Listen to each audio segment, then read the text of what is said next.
Go ahead. I'm Parnell Herbert. I'm a playwright, producer of the play Angola 3. This play is about three men who were imprisoned in Angola State Penitentiary back in 1970. They formed the first chapter of the Black Panthers of any penal institution in the United States. When they did this, they were doing great work. They were organizing. They were putting an end to inmate rape, the brutality that was going on in this prison, the murders that were going on in the prison.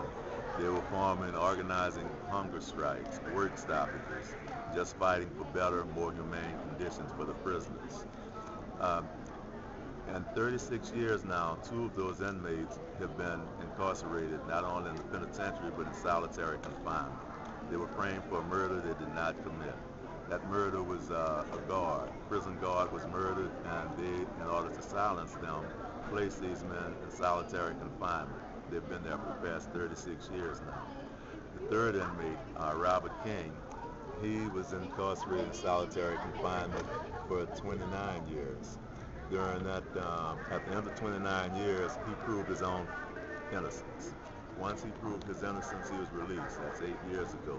Since then, he's written a book, From the Bottom of the Heap. He also has, he's been to 15 different countries to speak on the case of Angola 3. Right now, Albert Woodbox's case, his guilty verdict has actually been overturned by a magistrate judge.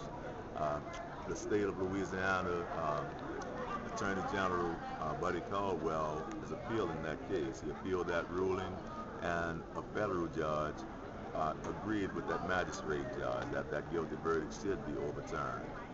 Again, Buddy Caldwell appealed that decision, so now Albert Woodbox's case is in the hands of the Fourth Circuit Court of Appeals. So what did they say about him? They said he was. What was their reason for saying that he couldn't, shouldn't come out? It shouldn't be released from solitary. Buddy Caldwell says that Albert Woodbox is the most dangerous man in the world.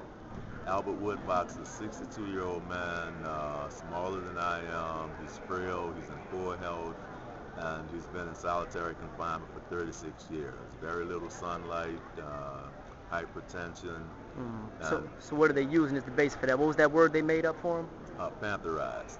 The warden, Burl Kane, said that he can't release Albert Woodbox to walk around in his prison because he is still pantherized, and he would start organizing in the prison, and we can't have people organizing in my prison.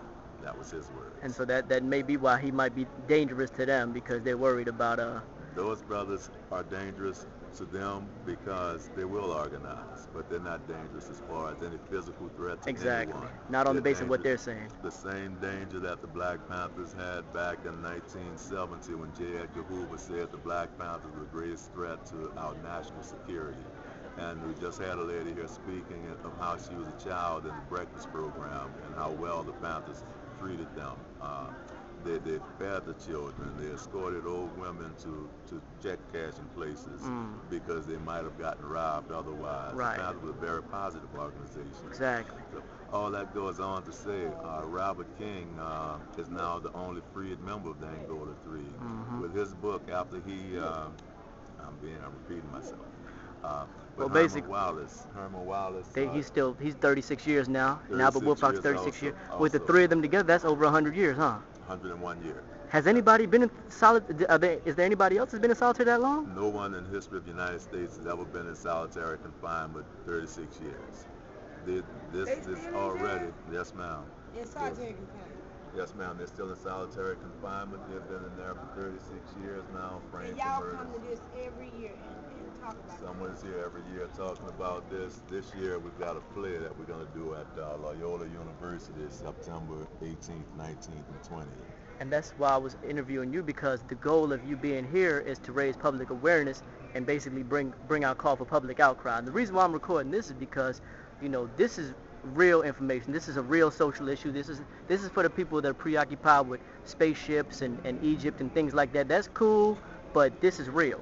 This is real, and everything. I mean, people do what they do for whatever their reasons.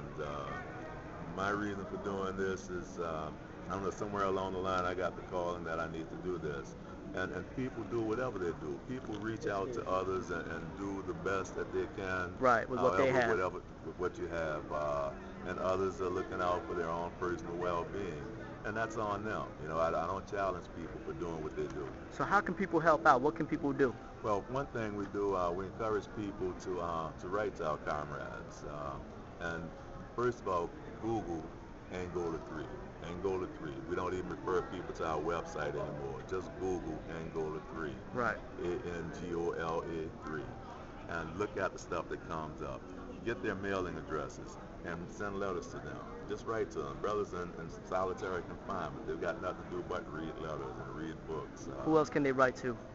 Well, is there anybody they can write to help try to get support?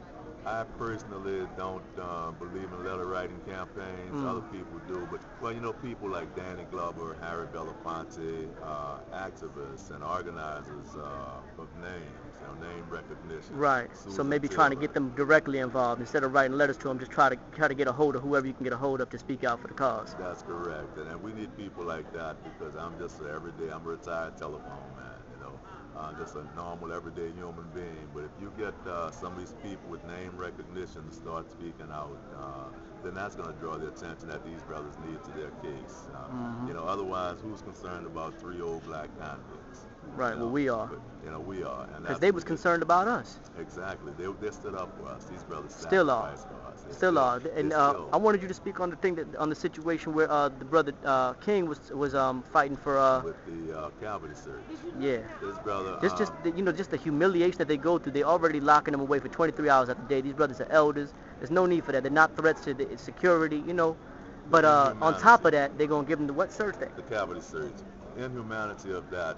These brothers are shackled. Their hands are shackled to their wrists. Their ankles up. Their feet are shackled. And they're with the guard 24/7. The guard will bring them from point A to point B, and when they get back to their cell, they want a strip search. They'll remove the shackles, they'll strip their clothing off them, and then they want them to turn and spread their cheeks, spread their butt cheeks, so they can look. Maybe they get a thrill out of that, whatever that is. I go back to slavery. It goes back to slavery. But with Brother King, with all 3 of these brothers decide they were not going to do it anymore because of the inhumanity of it. This is cruel and unusual. They refused to do it. They took King one at a time. They took King first, brought him in the back room, and the guards were in there with baseball bats, billy clubs, tire irons, and they had him to strip. They told him to strip, he stripped, which he was all right with that. They told him to turn around and spread his cheeks. He refused to do it, and a beating ensued. These guards with all and not just a beating, but a fight, because King fought back. He was not, not the type man who would just take that. The brother's got scars. He's got his battle scars, and he's been through what he's been through. But they're doing it for us, brother. And he's still standing up. They're martyrs. These brothers are martyrs. When King left Angola 8 years ago, 2 weeks after he left there, he went back with a group of people protesting, demanding the release of his comrades. And he made the statement then, I am free of Angola, but Angola will never be free of me. That's right. So, beautiful brothers. These are 3 powerful warriors from our community, and we need to stand up for them the way they've been standing up for us. Thank you, bro. Thank you, sir. Peace. Peace.